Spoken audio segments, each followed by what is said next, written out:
किसिया भी झाड़ लेली पहनलेली साड़ी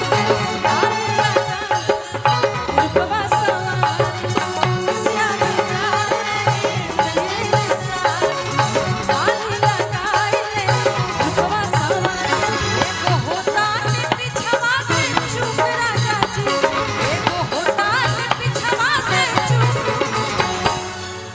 ऐसे चुपचाप बैठिएगा तो अच्छा नहीं लगता है ना। थोड़ा सा आप लोग का ताली बजना चाहिए, लगना चाहिए कि आप लोग को अच्छा लग रहा है। और गाना अच्छा ना लगे तो बोल दीजिए, हम चेंज कर देंगे। अरे जब से सिपाही से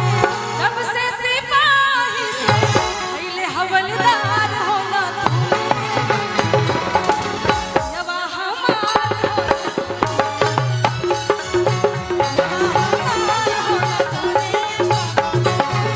जब से सिपाही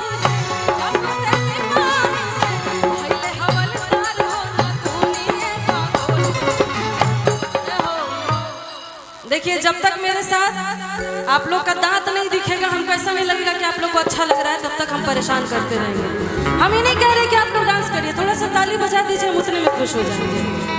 हनथुनी पंगोली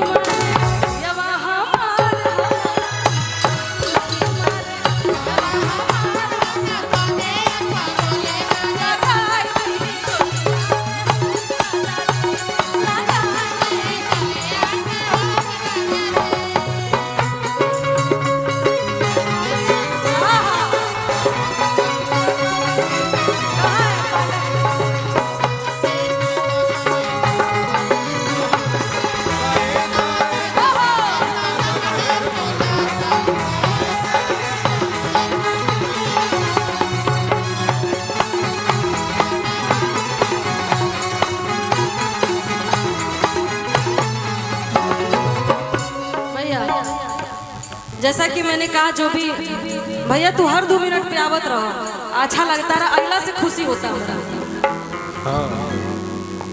केकरा के अच्छा केकरा में दम बजे कनकी से ताक दी। नवीन श्रीवास्तव और गणेश श्रीवास्तव, बहुत बहुत पुरस्कार बा, ढेर सारा आशीर्वाद प्यार दुलार के कामना बा।